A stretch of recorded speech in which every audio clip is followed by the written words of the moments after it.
Hey guys, I'm back again, and I'm going to talk about something that I think is pretty important. So, let's do this.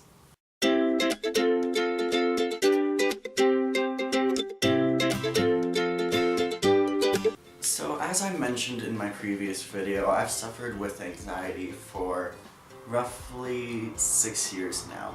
I had my first panic attack during my 13th birthday party. That put a damper on things, to say the least. But yeah, it really has been an uphill battle, and I know that there are a lot of people out there who struggle with it, and so I just wanted to make this video for those people, again, like me, who spend countless hours on the internet looking for like cures or just information about their panic attacks and their anxiety. So here we go. Now the first thing that I guess is really important to understand is that people experience panic attacks very differently. There are a wide range of symptoms, and two people can be having completely different symptoms and it can still be a panic attack. For me, I get a rapid heartbeat, it's hard for me to breathe, but the worst thing for me, personally, is I get really nauseous and lightheaded. That's just the worst because like my panic attacks and my anxiety will last for a really long time, and I'll stay nauseous for long periods of time, and so I won't be able to eat, and I've actually gone like entire days without eating because I've felt really anxious and I had been panicking the entire day, so I just couldn't bring myself to eat because I was so nauseous from the panic.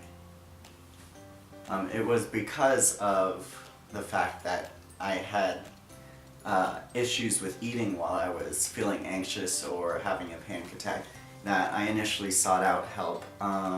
It was senior year of my high school, and the first week of school I was having a lot of anxiety, just first week stuff, but I was having a lot of issues eating, and that was just leading to more anxiety, and it was a never-ending cycle, and I just wanted it to stop. So I sat down with my dad and I told him about it. He knew that I had anxiety issues, but I told him that I really felt like I needed to see a doctor about it because I was having issues eating, and so I did, and they prescribed me medicine, which has helped a lot.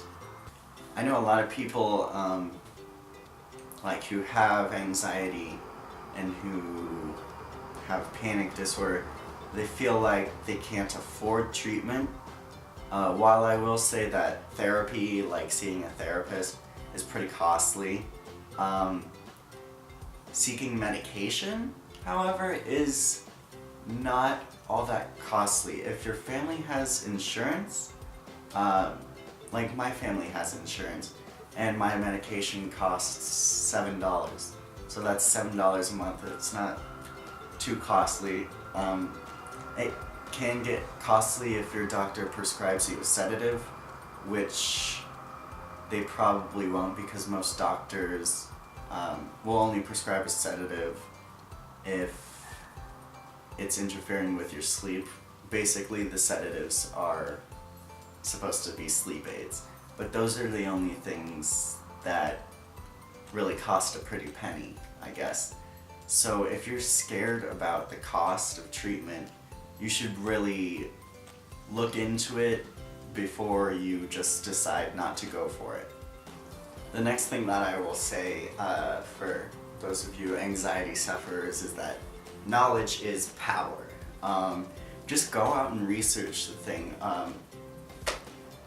It might be frightening at first, reading like the horror stories of people who have, I don't know, like passed out at their wedding or something, but just really you have to approach it from like a scientific thing. You have to understand like what this is before you can get any better, or that's my philosophy.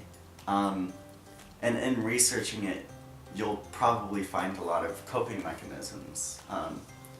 Like a lot of people do meditation, a lot of people practice breathing, a lot of people find sipping water.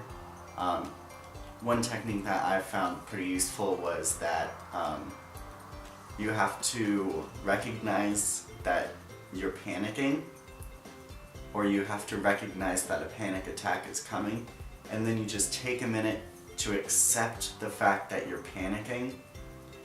And for some reason that just really works for me, out of all the other coping mechanisms I found. So I guess the one thing that you should take away from that segment is that you'll find a lot of coping mechanisms that probably won't work. Like, I tried the meditation, I tried breathing, I tried listening to soothing music, and none of it worked. It took me a while, but I eventually found something that worked, and it's really helping. So don't give up, is the point. I'm going to end this video by saying that if you have trouble with anxiety or anything, you can always talk to me. I'm gonna put my Kick down in the down bar. Feel free to message me. Even if you don't have anxiety, just feel free to message me if you just want to chat. I always have my phone on me, like every other person. So I will see you guys later. Please like this video if you liked it. Comment any comments that you have, comments about any anxiety issues or coping mechanisms that you've come up with. And please subscribe if you want to see more from me. My name is Nick, and that's how I see it.